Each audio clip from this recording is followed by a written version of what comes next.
The Curses and the Covenants, A History Weaver Mystery, Book 2, by Connie Worden. Read by the author. Chapter 23. It would not have been visible to the casual observer in our first return session that Julia was glad to be back meeting with me. She was uncooperative in the extreme for the first half, back to her monosyllabic self. We'd regressed, it seemed. But Julia could turn on a dime with her bombshells. "I'm cursed, you know." I was startled, thinking about the reading I'd been doing in Evangel's diary and the train of thought I'd followed, where the thought had flashed through my mind to wonder if I was living on cursed land and had fallen under the curse myself. I said nothing, waiting for her to continue. "You see this?" She pointed to a little red mark by the side of her left eye, almost in the shape of an upside-down heart. "It's the mark of it, the mark of the curse." "Okay," I said slowly. "It's a brand. My birth parents branded me before I got adopted. That's why I got taken away from them. They were abusive. My birth parents are the ones who cursed me." I repressed a sigh. Was there no end to the girl's tall tales? What an imagination she had. Even my untrained eye could see the red spot was just a small strawberry birthmark. At least this flight of fancy on Julia's part wasn't sounding like another call to the police station. That was some consolation. Last time I'd checked, there were no laws in 21st century Canada against placing curses on people. "So, why do you think that, Julia?" I asked her, keeping my voice low and calm. Hers rose in response. "It's true!" she shouted. "That part's true! I am cursed!" That part's true, I thought. Interesting choice of words. So you're admitting that most of the rest of what you say isn't true? I decided to take the tack of ignoring the outburst and changing the subject instead. She clamped her lips shut and looked out the window, so I had to do all the talking for both of us. I was mid-sentence about nothing in particular, just trying to fill airtime, when she cut me off to say angrily, "What's the point, anyway?" I blinked at her, seething, but I kept my voice steady. "Just making conversation. You're not saying much, so I'm talking just to talk." "No, I mean, what's the point of any of it?" She looked me full in the face. Her large, opaque brown eyes lost their usual dull, indifferent semi-defiance, replaced by a look of outright desperation.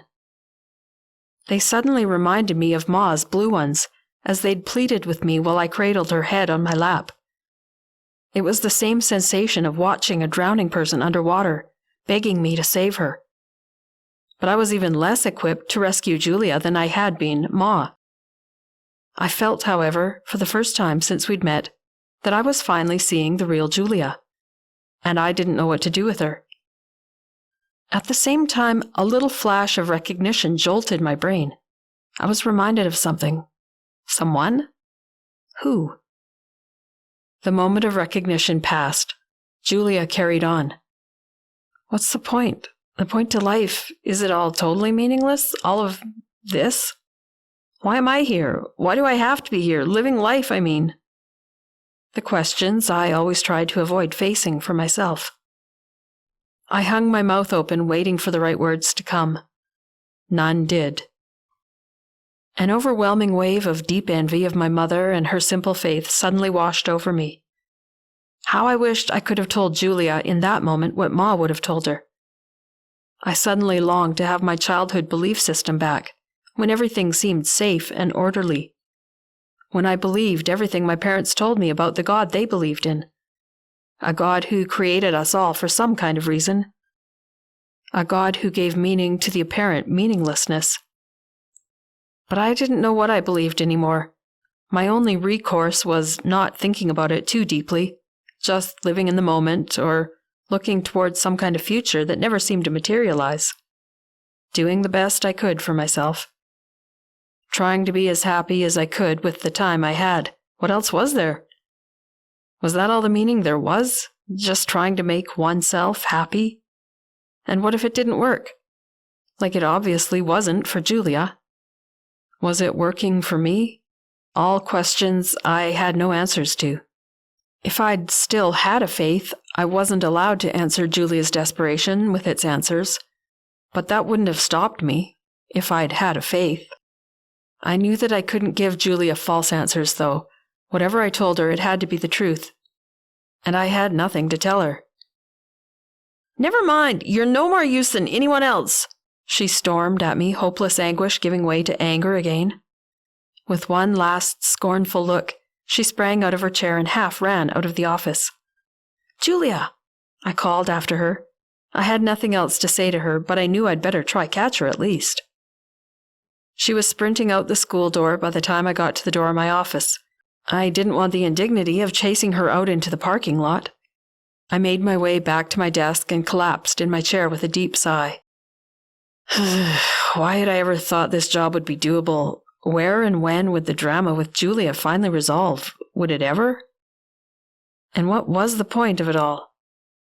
That question I shoved into the back corner of my mind. That was the monster that must be kept in dark places and never allowed to surface. But Julia's outburst had cracked open that door that I always kept tightly shut.